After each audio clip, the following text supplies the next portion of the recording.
이스기야 29장에서 32장 중에서 이제 31장 종교 개혁을 중심으로 해서 29장에서는 성전을 정하고 속죄제를 드렸죠. 30장에서는 북이스라엘 백성들까지 다 모여서 유월절을 지켰고, 오늘 본문 유월절 후에 이제 영적 회복을 통해 가지고 이제 그동안 소홀히 했던 율법에 명하신 바를 하나씩 실천해서 채워가야 되는데, 첫 번째로 레위인 제사장들에 대한 이제 성도에 말하자면 성전을 먼저 올렸고 속죄제와 절기제사를 드렸고, 그 다음에 거기에 일하는 종사자들, 주의 종들, 하나님의 종들에게 어떻게 해야 하나, 이런 부분으로 이제 개혁이 확장되고 있는 내용입니다. 굉장히 체계적이죠. 자, 그래서 1절을 먼저 읽겠습니다. 이 모든 일이 끝나며 거기에 있는 이스라엘 무리가 나가서 유다 여러 성읍에 이르러 주상들을 깨뜨리며 아세라 목상들을 찍으며 유다와 베냐민과 에브라임과 므낫세 온 땅에서 산당들과 제단들을 제거하여 없애고 이스라엘 모든 자손이 각각 자기들의 본성 기업으로 돌아갔더라. 자, 북이스라엘 백성들을 말하는 거예요. 이스라엘이라고 그랬죠. 그런데 거기에 있는 이스라엘 무리, 거기에 있지 않을 법한데 거기에 있다고 그런 거죠. 이스라엘. 그래서 유다가 아니라 유다도 이스라엘이라고 할 수 있으니까 본문을 맥락을 살펴보면 거기에 있는, 굳이 갖다 붙였으니 거기에 안 있을 것 같은데 있는, 그러면 북왕국 이스라엘 무리죠. 문맥상.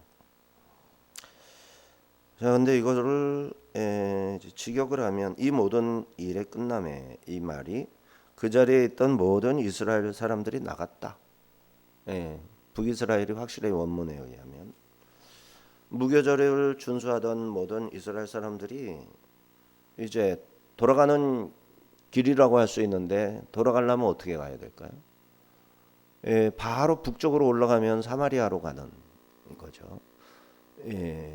그런데 저쪽으로 돌아서 여리고로 해가지고 요단길로 해서 갈 수도 있어요. 그 길은 익숙한 길이죠. 그렇지만 가깝게 가려면 산 우익길로 가면 되죠. 족장길이라고 우리가 알고 있는 족장길, 산지길. 자, 그쪽으로 가면서 성읍들을 가는데 눈에 거슬리는 게 있죠. 은혜 받았어요. 무교절을 지켰어요. 우상 숭배를 다 회파하고 다 했어요. 근데 보니까 있단 말이지. 그거를 다 깨부시기 시작한 거예요. 그리고 자기 동네로 가서도 깨부시기 시작한 거예요. 우상들을 깨뜨려 버려야 됩니다. 좀 남의 사유 재산일 텐데 누군가가 이렇게 시설을 해놨을 거 아니에요. 근데 그거를 누가 깨뜨리나? 믿음 있는 사람이 깨뜨리는 거예요. 우상에 사로잡혀서 우상 숭배하는 사람 보고 깨뜨리라면 깨뜨리겠어요? 아까워서 못 깨뜨리지. 하나님 편에 있는 사람이 가서 깨뜨려 버리는 거예요. 이게 약간 폭력적이라고 표현되잖아요. 타인의 의사를 묻지도 않고 그냥 덮어놓고 가서 부셔버리니까 참, 이게 이제 현행법으로는 이렇게 코에 걸면 코걸이, 귀에 걸면 귀걸이가 될 수 있죠. 하지만 성경 법에 의하면 담대하게 깨뜨려 버리는 거예요. 까짓 거. 죽으면 말지 뭐, 이러고서. 참 이게 쉽지 않은 일인데 그래도 한번 깨뜨려 볼 만은 한 것 같아요. 저도 옛날에 한번 얘기한 적이 있는 것 같은데, 산에 갔더니 있는 거예요. 밑에 기도원 원장님이 올라가시다가 있으면 좀 깨뜨려 주세요. 저는 못 타요. 그래서 이제 가다가 보니까 있는 거예요, 산에. 그래서 그냥 부셔버리고 태웠죠. 태워버리고. 그거 한 무당이 와가지고 시비 걸면 같이 싸우지 마. 고발하면 아유 간판 가야 되면 가지 마.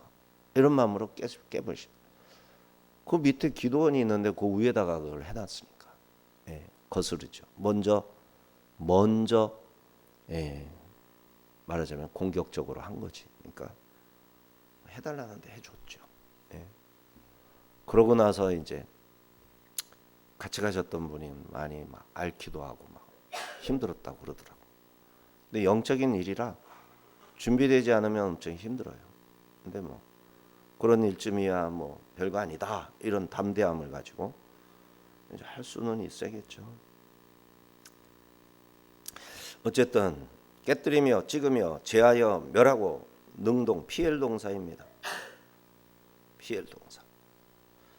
철저하게 완전히 능동 동사의 능동 강조한 겁니다.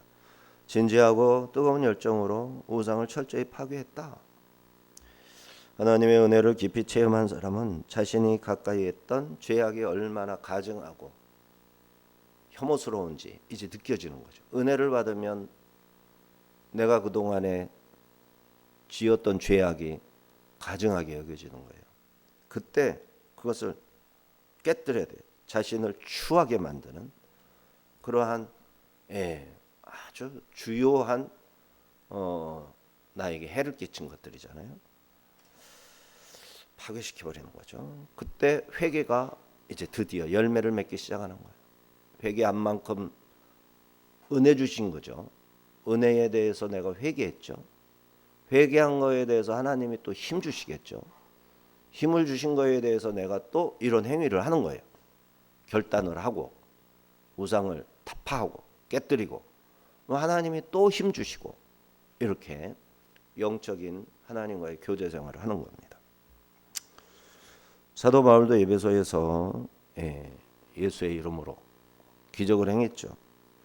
마술사들이 회개하고서는 자기들이 여지까지 돈벌이 된 거, 엄청 비싼 책들, 마술 교본 이런 것들을 다 어마어마한 5만 무슨 단위가 뭐였더라.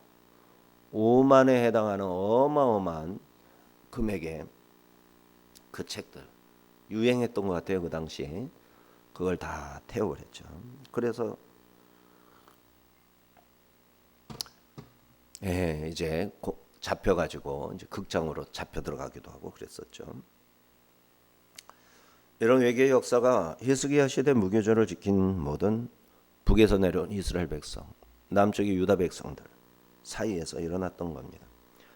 6월절의 회복은 이스라엘 신앙 회복을 의미하는 거고, 백성들은 희생제물로 죄를 씻었고 온 나라를 더럽히는 우상들을 쪼개서 온 땅을 거룩하게 한 겁니다.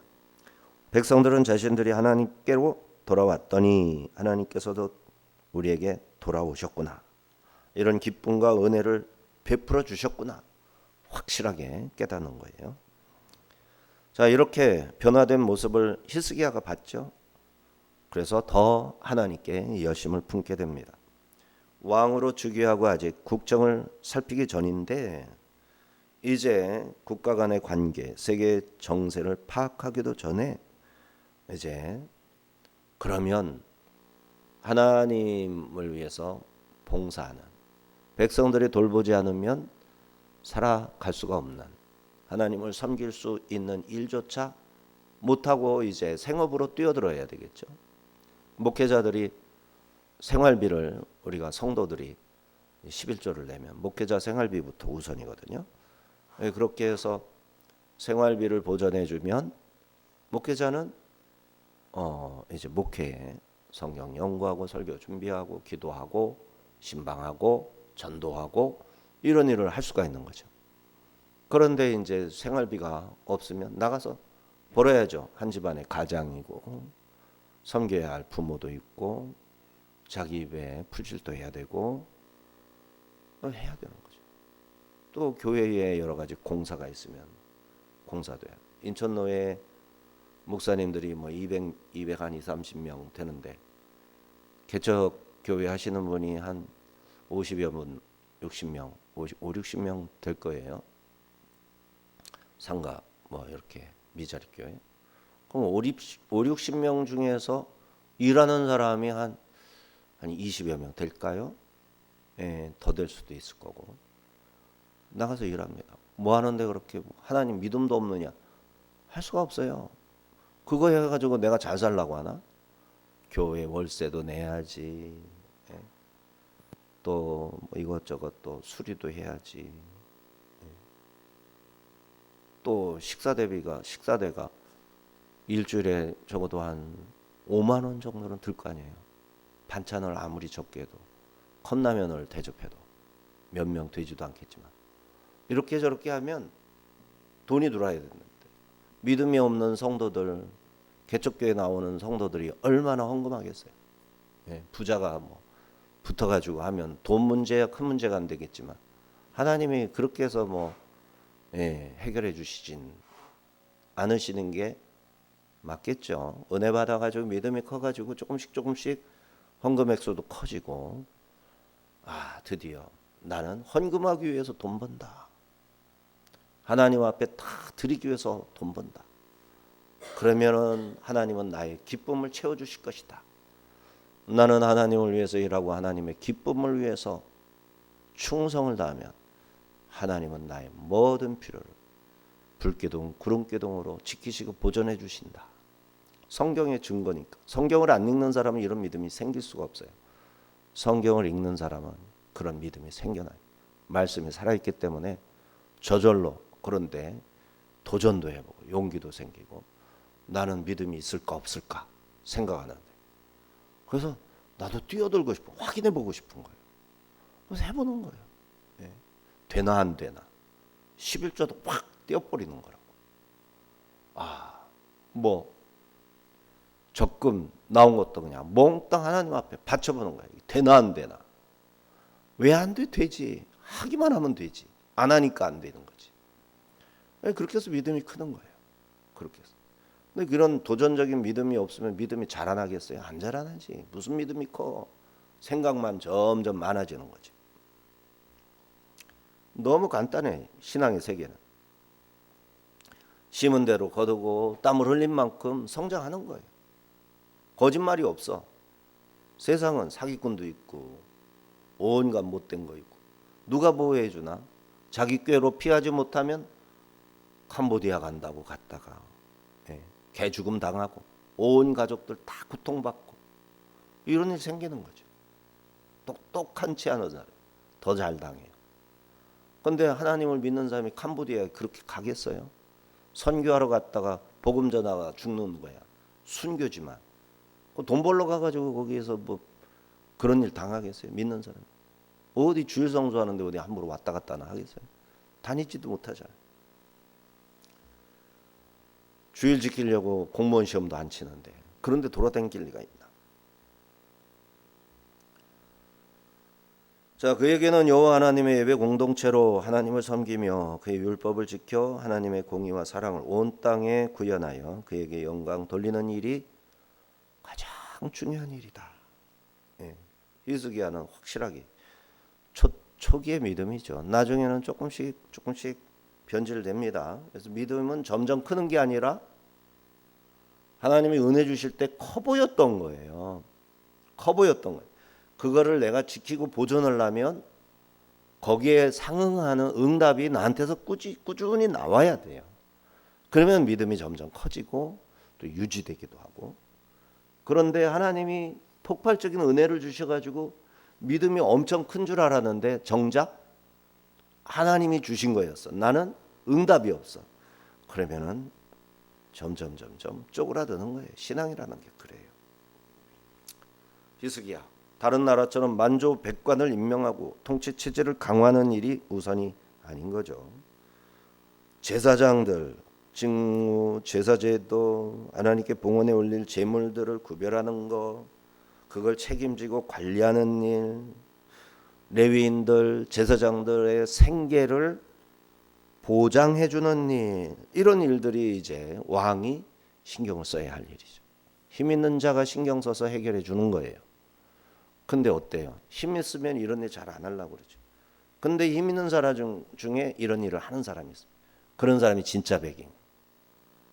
물질 시험에 넘어가지 않은 사람.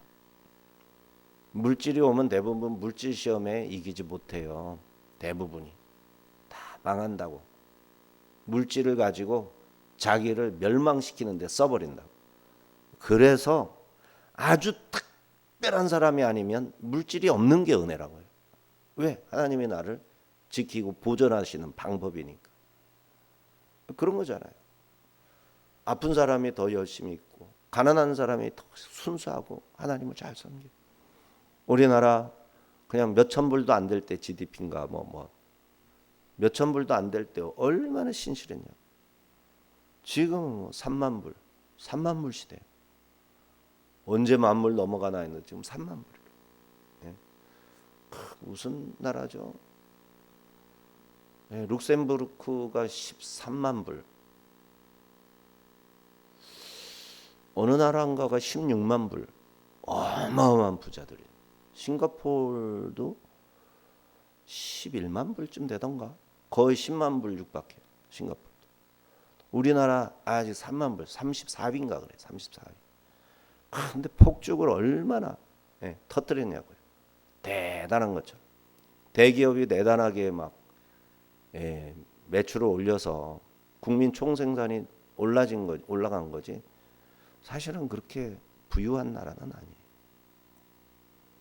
그러나 얼마든지 부유할 수 있는 모든 여건을 차곡차곡 하나님이 이렇게 잘 인도해 주셨는데 교회가 깨어있지 않으니까 역사가 왜곡되고 거짓말을 판치는데 그거를 구별할 줄을 몰라. 하나님이 행하신 이 일을 감사할 줄 몰라. 하나님을 저버렸어. 하나님이 행하신 모든 일을 하나님의 이름을 배제시켜요. 와, 기가 막히잖아요. 기독교 교회에서 세운 학교들을 다 뺏어가. 나라가. 이 나라 복 주실 만한 거예요? 아니지. 힘들어지는 거죠. 그래서 그냥 그렇게 빠르게 성장하던 나라가 급속도로 추락하고 있어요. 지금. 이제 기름값 올라가지. 말도 못하게 힘들어져. 집값 폭등시켜가지고 자기들 물타기 작전하는 거예요. 집값 폭등하면 사람들 관심이 다 그리 쏘이고 정부가 어떤 정책을 펼치느냐에 따라서 자기 지역에 막 재정이 올라가고 내려가고 하니까 전부 아부만 떨라고 하는 이런 희한한 현상을 계획적으로 이끌어가는 거예요. 우리 젊은이들 10,000명 정도라고 그러죠. 10,000명 정도. 캄보디아, 라오스, 베트남 300명. 이거는 그냥 파악된 거고 우리나라 국정원에서 1,000명 정도라고 그러는데 현장에 있는 사람들은 10,000명 정도 된다. 10,000명. 10,000명이 수백 개의 중국 그 특별 조직 속에 어느 날 사로잡혀 들어가는 거예요. 사로잡혀 들어가. 그 끌려 들어가면은 거기에서 돈을 막 대준대. 돈을 막 대줘. 왜? 마약을 먹이고 돈을 대줘서 완전히 그 속에서 노름하고 뭐죠 그거? 빠찡꼬라고 하나? 그걸 하는 거예요. 그리고 폐인이 되면 다음 단계로 넘어간대. 판대. 그러면 팔면 거기에서 이렇게 몇 번 이렇게 돌다가 마지막 단계에서 배를 태운대. 배를 타오면 공해상으로 나가서 거기에서 장기 적출. 그렇게 대상으로 지금 사육되고 있는 한국 사람이 10,000명입니다. 10,000명. 이야, 근데 우리나라에서는 장기에 대해서 장기 적출 이런 거 보도도 안 하죠. 전 세계가 지금 다 한국 사람들 그러고 있다고 다 난리치는데 우리나라는 조용하죠. 나라가 그러고 있어요. 거짓으로 가득해요. 불의를 보고 참지 못해야 될 매스컴들이 불의를 덮어주고 온갖 거짓말을 양산하고 이게 지금 우리나라라고. 우리나라 현실이에요. 하나님이 어디 있어요? 교회조차도 하나님 말씀을 배제시키고 사람 말로 가득가득 채우고 성경의 가르침은 어디 찾아볼 수가 없어. 인문학적 결론으로 아주 잘 다듬어진 사람 냄새가 폴폴 나는 그런 방식으로 교회 조직과 시스템과 행정을 체계를 잡아서 쫙 채워놨어요. 예? 어디 성경적인 게 있어요? 목회자 생활비에 대해서 성경적으로 지금 교회에서 지금 목회자들 그렇게 대우하고 있나요? 아니에요. 안 한다고. 다 사회 시스템이지. 임직하는 거 벌써부터 수십 년 전부터 우리나라 임직식 문제가 많았다고. 장로님들, 안수집사, 권사 임직할 때 정말 부끄러운 일이 너무너무 많아요. 그러면 이게 점점 좋아지겠거니 하고 넘어가고 했던 거잖아요. 좋아지기는 뭘 좋아. 세상은 정직하고 교통질서도 갈수록 더 잘 지키는데 교회는 더 비열해지고 더 불의해지고 더 악해지고 성경에서 점점 떠나고 오히려 세상이 빛과 소금으로 보는 게 아니라 야 저런 짓을 해도 괜찮은 거야? 보고 따라가게끔 만들 정도로 이게 한국교회의 모습인 거예요. 그런데 교회가 이거를 회개하려고 하지는 않는다니까. 회개 안 해. 이런 거 뜯어 고칩시다. 말이 없어. 그런 말 했다가는 바보 되니까. 왜 신앙생활 열심히 하고 이 어려운 시절에 교회 다니는 사람 기껏 끼는 소리는 하냐고. 오히려 비난하고 그러죠. 이게 우리 현실입니다. 그러면 교회가 이러는데 이 나라에 소망이 생겨요? 안 생기지. 더 악한 자들이 더 나온다고. 지금 있는 사람들 나가면 더 악한 자가 들어서는 거예요. 끝도 없이. 교회가 회개하기 전에 성도들이 정신 똑바로 차리고 기도의 자리로 진짜 나서고 그렇게 가난할 때 했던 거 이상으로 지금 5일째 근무하고 굶어 죽을 일 없게끔 사회적으로 기반도 다 만들어줬지. 쓸데없는 생각하지 말고 하나님 섬기는 일에다가 우선 1순위로 두고 다시 일어나야 되는 거예요. 그래야 이 나라가 미래가 소망이 있고 교회도 소망이 있고 이 나라가 전 세계에서 복음 전하는 나라, 생명 살리는 나라, 사회 부조리, 불합리, 불공평, 부정의 이런 데서 고통당하는 사람들 하나씩 살려내고 북한도 흡수 통일하고 교회 다시 세우고 중국 교회 무너진 거 이 공산주의 싹 무너뜨려 가지고 소수 민족들이 다 예수 믿게 하고 이런 일을 한국이 주도해야 되는데 무슨 그런 일을 해. 선교사들도 지금 전부 다 한국으로 기어들어오고 있는데 일할 데도 없어요. 그러고 있다고. 지금도 선교지에서 일하시는 분들은 진짜 대단하신 분들이 신실하신 분들이. 2절 4절입니다. 히스기야가 제사장들과 레위 사람들의 반열을 정하고 그들의 반열에 따라 각각 그들의 직임을 행하게 하되 곧 제사장들과 레위 사람들에게 번제와 화목제를 드리며 여호와의 위장문에서 섬기며 감사하며 찬송하게 하고 또 왕의 재산 중에서 얼마를 정하여 여호와의 율법에 기록된 대로 번제 곧 아침과 저녁의 번제와 안식일과 초하루와 절기의 번제 쓰게 하고 또 예루살렘에 사는 백성을 명령하여 제사장들과 레위 사람들 몫에 음식을 주어 그들에게 여호와의 율법을 힘쓰게 하라 하니라. 히스기야의 명령이에요. 레위 사람의 반열을 정했죠. 그 반열에 따라 직임을 맡겼죠. 그리고 번제와 화목제를 드려 화목제가 아니라 화목제를 드려라. 휘장문에 서서 지켜라, 섬겨라. 수문장도 해야 되고 또 안내 의원도 해야 되고 감사 찬송 드리고 왕의 재산을 내줄 테니 그것으로 상번제 드리고 월상 예배 드리고 안식일 예배 드리고 절기 예배를 드려라. 왕이 자기 재산을 내놓겠다. 이런 거. 이러한 언신 율법에 기록된 대로 나라를 세우려는 동기에서 철저하게 이렇게 했습니다. 다윗처럼 하는 거죠. 히스기야도 온 나라 백성들이 하나님을 제대로 섬기거나 하나님께 대하여 무관심하거나 하는 것 왕의 책임이다. 왕이 깨어서 기도하고 왕이 제대로 하면 백성들이 어리석은 길에 빠지지 않는다. 이런 생각 있는 거죠. 하나님이 그래서 나를 왕으로 삼으셨다. 백성들이 하나님을 섬기는 일에 방자해지지 않도록 나에게 왕권을 맡기셨다. 이런 마음으로 일하려고 다짐하고 있는 거죠. 5절 7절 왕의 명령이 내리자 곧 이스라엘 자손이 곡식과 포도주와 기름과 꿀과 밭의 모든 소산의 첫 열매들을 풍성히 드렸고 또 모든 것의 11조를 많이 가져왔으며 유다 여러 성읍에 사는 이스라엘과 유다 자손들도 소와 양의 11조를 가져왔고 또 그들의 하나님 여호와께 구별하여 드릴 성물의 11조를 가져왔으며 그것을 쌓아 여러 더미를 이뤘는데 셋째 달에 더미들을 쌓기 시작하여 일곱째 달에 마친지라.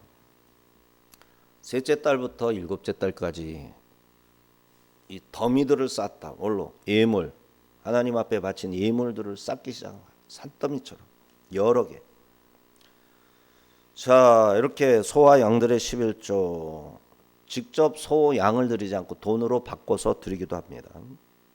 곡식들의 첫 열매와 11조 신앙개혁운동의 결과로 5달 동안이나 이거를 냈어요. 그래서 이제 히스기야가 그걸 봤어요. 이거 어떡하지? 이렇게 많은 거. 그대로 놔둘 수는 없죠. 그래서 조치를 취하기 시작합니다. 8절, 9절, 10절. 히스기야와 방백들이 와서 쌓인 더미들을 보고 여호와를 송축하고 그의 백성 이스라엘을 위하여 축복하니라. 히스기야가 그 더미들에 대하여 제사장들과 레위 사람들에게 물으니 사독의 족속 대제사장 아사랴가 그에게 대답하여 이르되 백성이 예물을 여호와의 전에 드리기 시작함으로부터 우리가 만족하게 먹었으나 남은 것이 많으니 이는 여호와께서 그의 백성에게 복을 주셨음이라. 그 남은 것이 이렇게 많이 쌓였나이다. 이제 제사장들이 이걸 다 처리할 수가 없어. 시스템이 없으니까. 눈에 보이는 사람들에게 갖다 써. 뭘 얼마나 갖다 쓰겠어요. 자, 그래서 히스기야 왕이 너무 이거는 감사한 일이다. 그렇지만 지혜롭게 이걸 해결해야 된다. 그래서 축복기도 해주고 이제 행정적으로 조치를 취합니다. 그리고 대제사장 아사랴에게 이 일을 맡긴 거죠. 그래서 아사랴는 몇몇 사람들에게 또 이 일을 하는데 11절 13절에 나오죠. 그때 히스기야가 명령하여 여호와의 전안에 방대를 준비하라 함으로 그렇게 준비하고 성심으로 그 예물과 11조와 구별한 물건들을 갖다 두고 레위 사람 고나냐가 그 일의 책임자가 되고 그의 아우 시므이는 부책임자가 되며 여이엘과 아사시아와 나핫과 아사헬과 여리못과 요사밧과 엘리엘과 이스마갸와 마핫과 분하야 고나냐 그의 아우 시므이 수하에서 보살피는 자가 되니 이는 히스기야가 왕과 하나님의 전을 관리하는 아사랴가 명령한 바이며 왕과 아사랴가 명령자가 되어서 이 여기에 언급된 지도자들에게 방도 맡기고 물건도 맡기고 요걸 어떻게 나누고 배급할 건지 이런 거를 다 얘기하게 한 겁니다. 자, 14절 18절은 이 관리 문제 또 이제 성읍에 흩어져 있는 레위인들에 대한 문제 내용입니다. 14, 15절. 동문지기 레위 사람 임나의 아들 고레는 즐거이 하나님께 드리는 예물을 맡아 여호와께 드리는 것과 모든 지성물을 나눠주며 그의 수하의 에덴과 미냐민과 예수아와 스마야와 아마랴와 스가냐는 제사장들의 성읍에서 있어서 직임을 맡다 그의 형제들에게 반열대로 대소를 막론하고 나눠주되.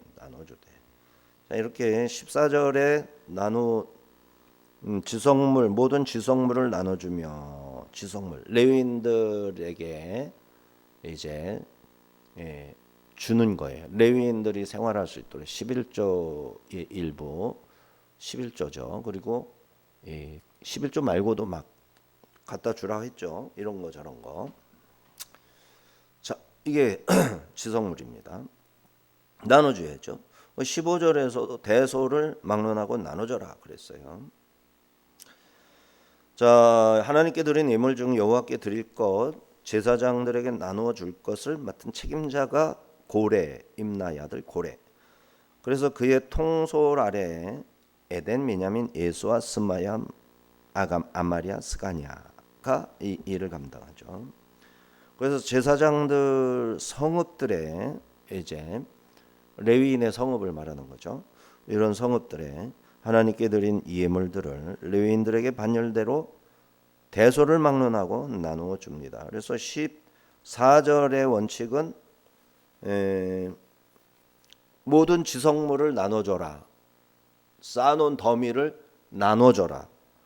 두 번째는 그 형제들에게 반열대로 대소를 막론하고 나눠줘라. 대소를 막론하고 나눠줘라. 그죠? 이런 원칙이 생기는 거예요. 16, 19절에도 원칙들이 계속 되는 거예요. 자, 16에서 19절. 3세 이상으로 족보에 기록된 남자 외에 날마다 여호와의 전에 들어가서 그 반열대로 직무에 수종 드는 자들에게 다 나눠주며 또 그들의 족속대로 족보에 기록된 제사장들에게 나눠주며 20세 이상에서 그 반열대로 직무를 맡은 레위 사람들에게 나눠주며 또 그 족보에 기록된 온 회중의 어린아이들, 아내들, 자녀들에게 나눠주었으니 이 회중은 성결하고 충실히 그 직분을 다하는 자며 각 성읍에서 등록된 사람이 있어 성읍 가까운 들에 사는 아론 자손 제사장들에게도 나눠주되 제사장들의 모든 남자와 족보에 기록된 레위 사람들에게 나눠주었더라. 그래서 레위 지파 사람들에게 싹 나눠줘라 이 말이에요. 여기에 대상이 나눠주어라 할 때 나눠주다의 동사의 목적격 명사가 있겠죠. 목적어 명사가 있겠죠. 누구에게 나눠주라. 누구에게 이렇게 쭉 나열을 했어요. 좀 복잡하게 나열했죠. 자, 근데 이거를 정리를 하면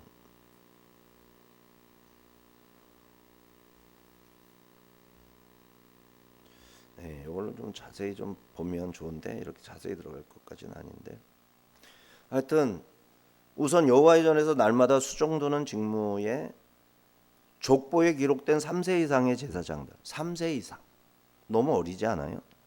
근데 3세 이상의 어린 아이라도 그 머릿수 두당 대상으로 삼아서 얼마라도 나눠주라는 거예요. 제사장 가문에서 태어난 아이를 말하는 거죠. 반열대로 직무를 맡아 수종드는 제사장들 이미 20세 이상으로 제사장 보로서 이제 보조 역할을 하는 사람들 얘기하죠. 그들에게도 나눠줘라. 무시하지 말아라 이거예요. 전부 다 일일이 줘야 할 대상으로 똑같이 지명을 해서 누락되지 않도록 하는 겁니다.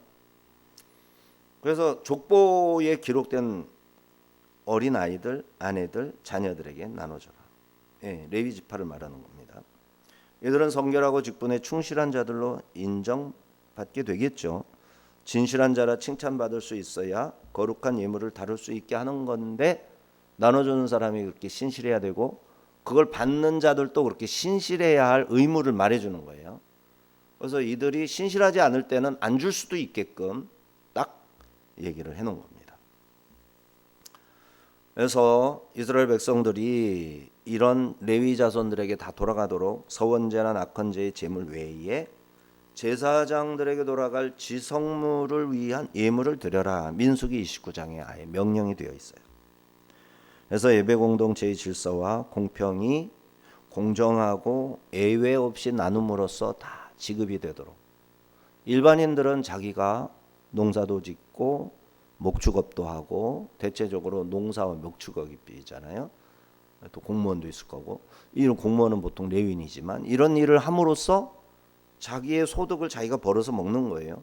근데 그거를 지성물까지 포함해서 11조를 드리면 이제 일을 기본적으로 하지 않고 율법에 봉사하고 예배에 봉사하고 하는 레위 지파 사람들에게 이렇게 돌아가게 한 거죠.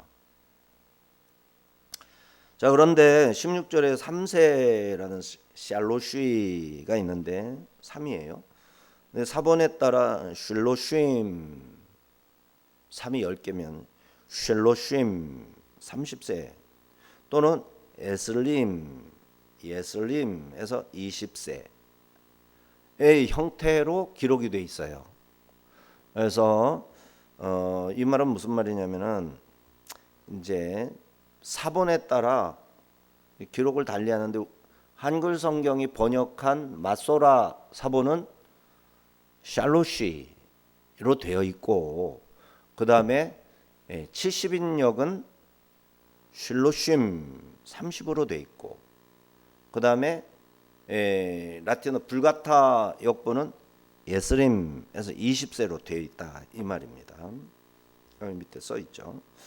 자, 이렇게 해서 히스기야가 방백들과 함께 세운 분배 시스템의 원칙을 다시 한번 정리를 하면 20세다 30세에 따로 써 있는 부분은 문제가 없는데 3세를 굳이 20이나 30으로 바꿀 필요 없이 마소라 사본이 가장 권위 있는 사본이니까 3세로 하고 아주 어린아이라 할지라도 누락시키지 말라는 뜻으로 읽는 게 좋겠다.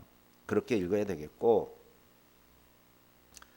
자, 그래서 공평한 분배 지방까지도 예루살렘의 중앙 봉사자뿐만 아니라 지방에 거주하는 레위인까지 공평하게 나누게 하였다. 20절 21절 히스기야가 온 유다에 이같이 행하되 그의 하나님 여호와 보시기에 선과 정의와 진실함으로 행하였으니 그가 행하는 모든 일 곧 하나님의 전에 수종드는 일에나 율법에나 계명에나 그의 수종드는 일에나 율법에나 계명에나 그의 하나님을 찾고 한 마음으로 행하여 형통하였더라. 이렇게 히스기야는 권력을 중앙 집중으로 왕권을 강화하는데 에다가 집중하지 않고 제사장 레위인들의 권리를 되찾게 하는 데다 왕권을 다 사용을 했죠. 이것이 하나님 보시기에 토부 선하다, 아름답다, 좋다. 하나님 보시기에 좋았어요. 그리고 이것이 정의, 야수아르, 정의의 야수아르, 고든 길을 가다, 정의롭다.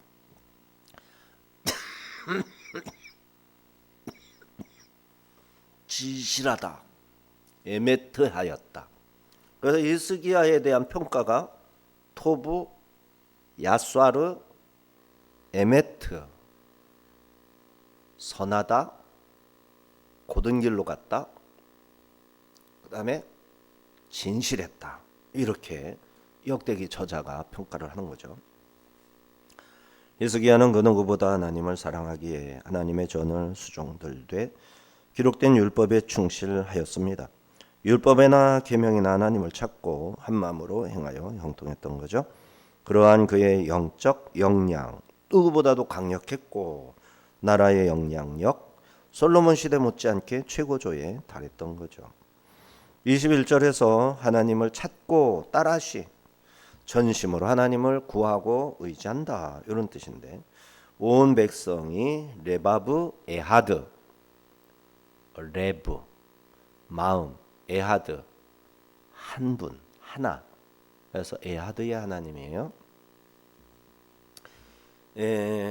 에흐와 에하드 하면 한 분 유일하신 하나님이란 뜻이죠.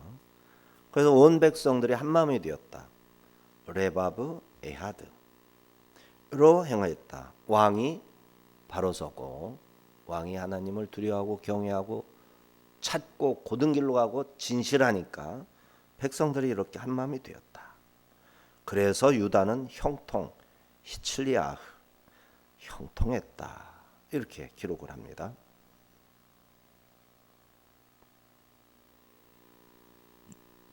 자, 이렇게 모두가 분열되지 않은 순수한 의도로 하나 되어 행하였다. 한 마음이 되었다.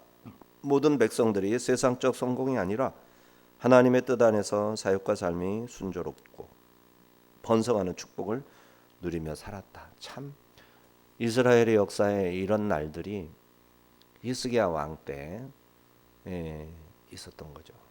지금 히스기야가 40살입니다. 56세인가 59세까지 살거든요. 그러니까 앞으로 한 16년 정도가 더 살 텐데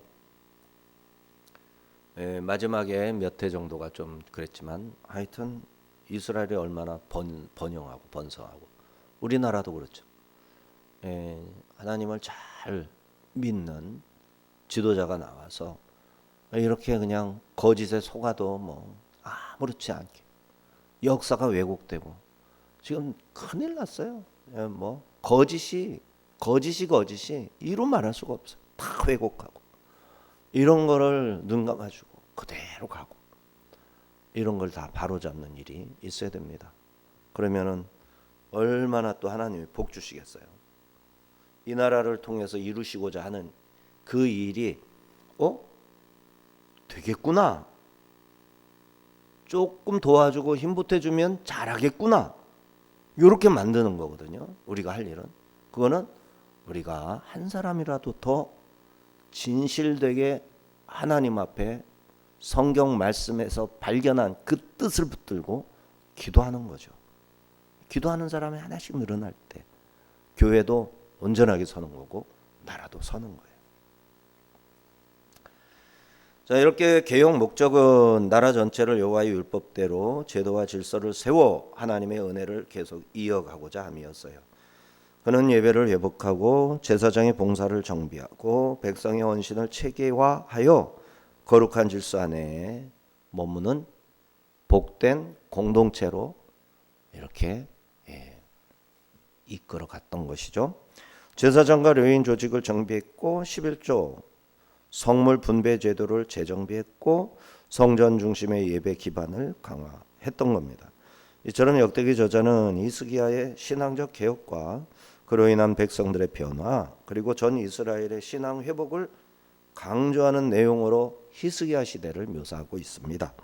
이로써 바벨론 포로에서 돌아온 1차 독자들에게 성전 중심의 신앙을 일깨우고 이들은 아직 성전 예배가 완전한 회복을 이루지 못한 상태였기에 히스기야의 이러한 개혁의 놀라운 역사를 역대기를 통해서 읽음으로 또 역대기를 기반으로 한 설교를 들음으로 이제 영적 통찰, 성찰을 얻고 이스라엘의 앞날을 이렇게 설계해서 나가는 방향성을 설정하도록 하기 위해서 역대기를 기록한 것으로 우리가 볼 수 있습니다.